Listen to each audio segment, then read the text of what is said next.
Eh, bueno, no, otro segundito. Ahí va.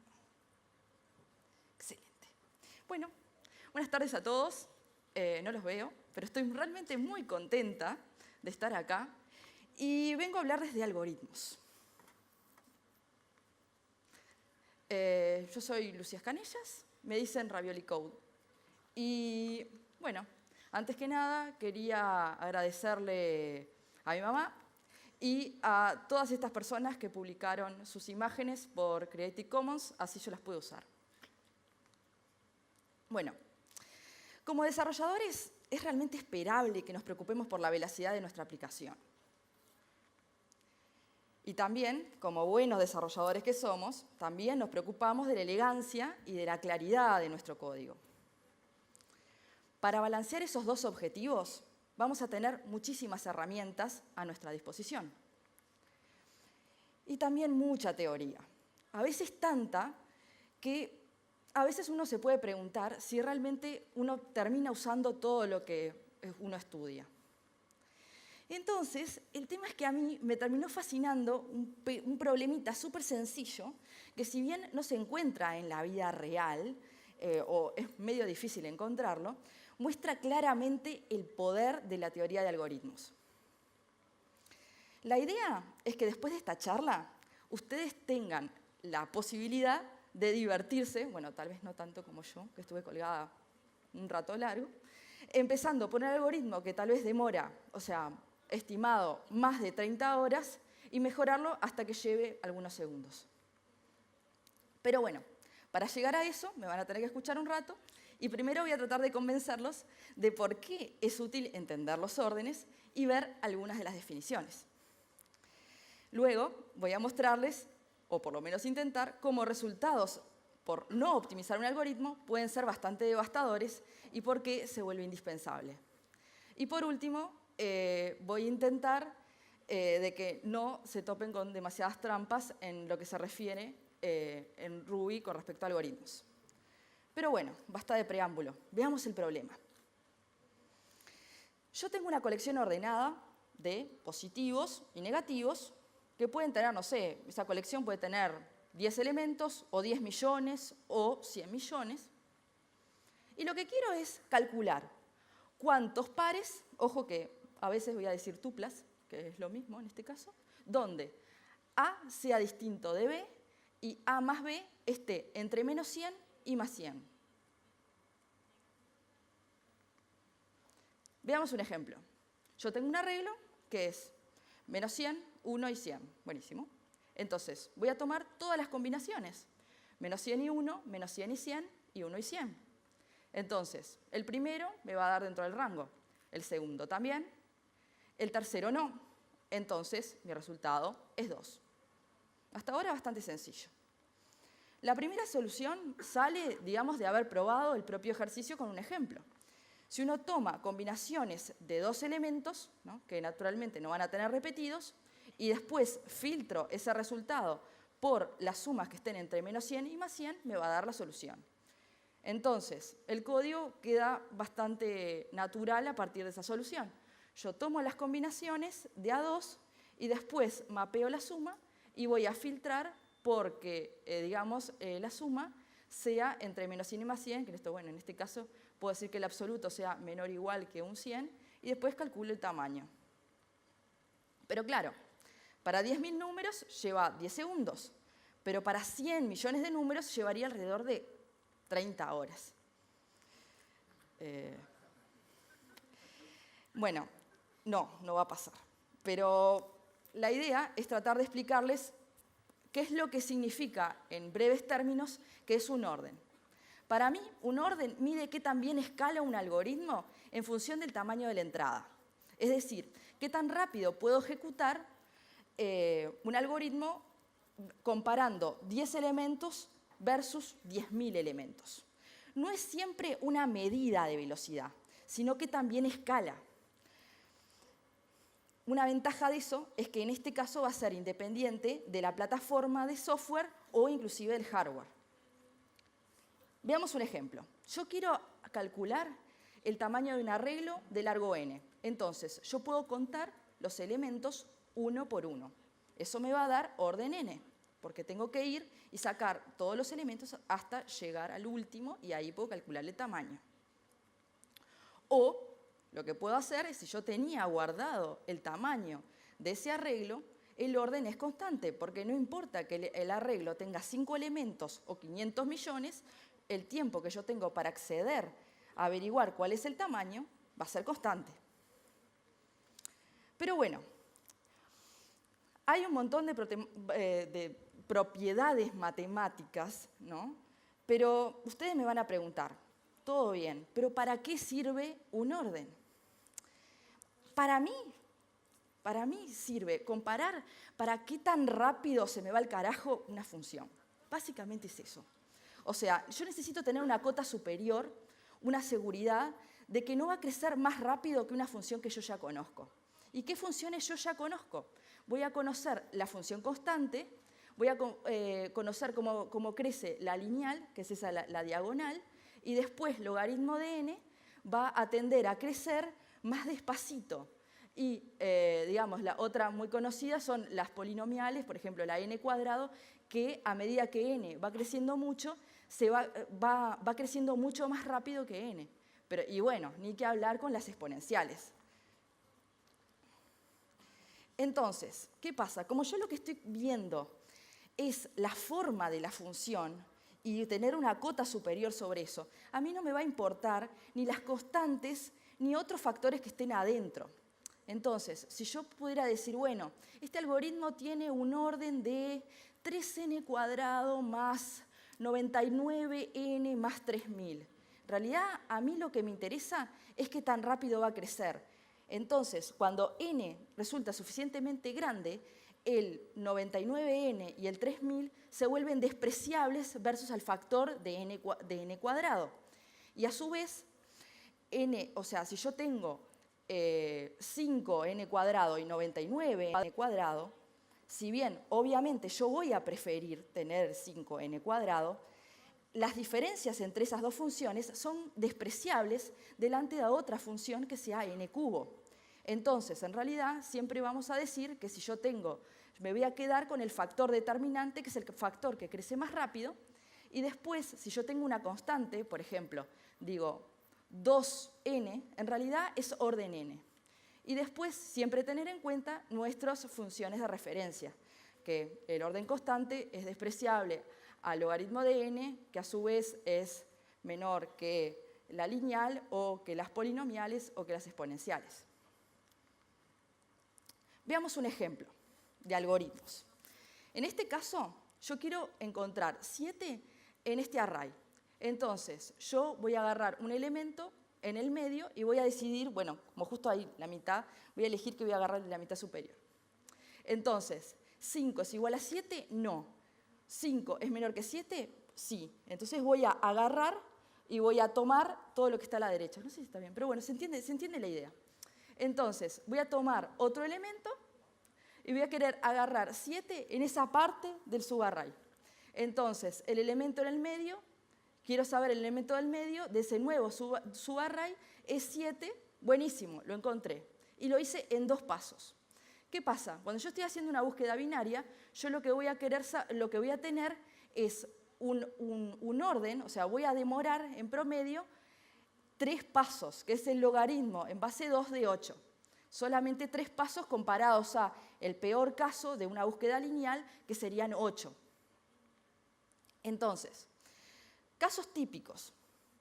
Acceder a un hash es orden 1. Hacer una búsqueda binaria, como vimos el ejemplo, es un logaritmo de n. Una búsqueda secuencial es orden n, pero a través, recorrer una matriz de n por n va a terminar siendo, como tengo que recorrer por cada una de las filas y cada una de las columnas, n cuadrado.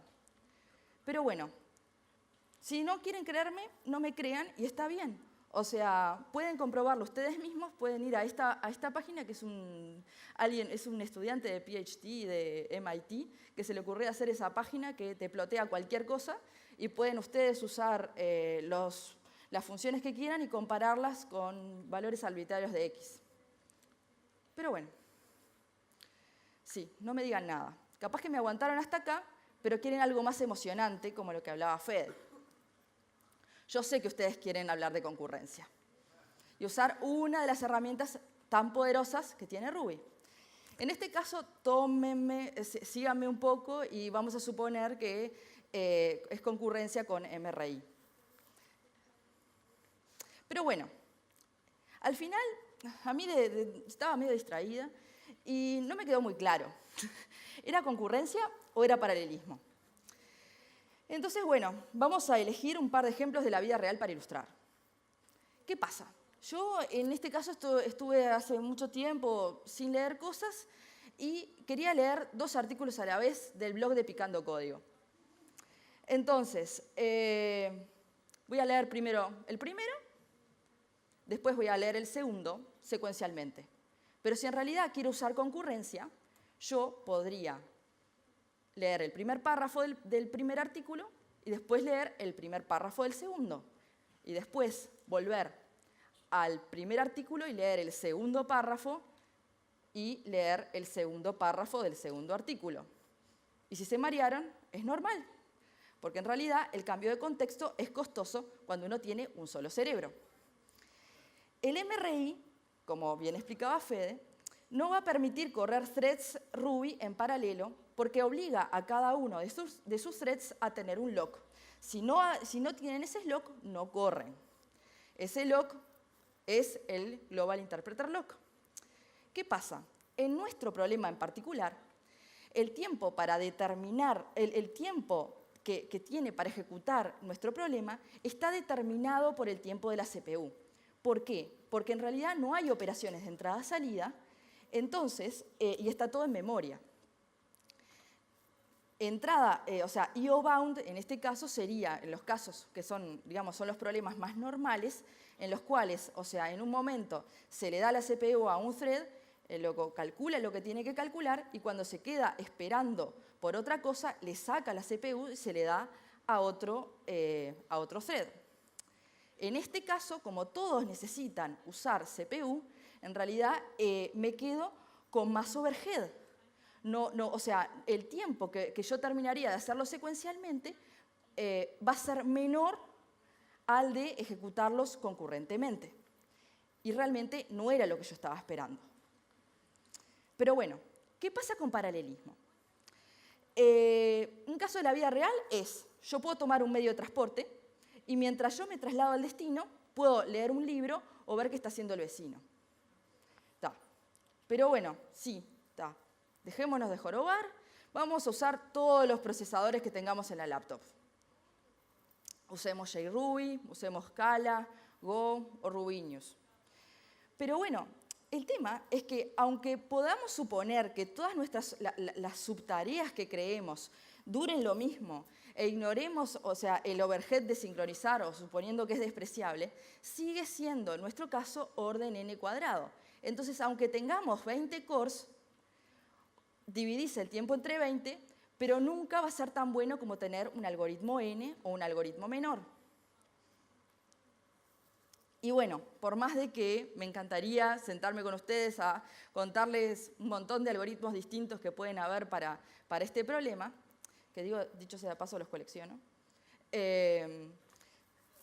hubo un montón de personas que estuvieron haciendo estos ejercicios, Vero que estuvo con el de nlogn. Sí les puedo contar que encontré muchas soluciones con n cuadrado, al menos una con ln y otra con orden n.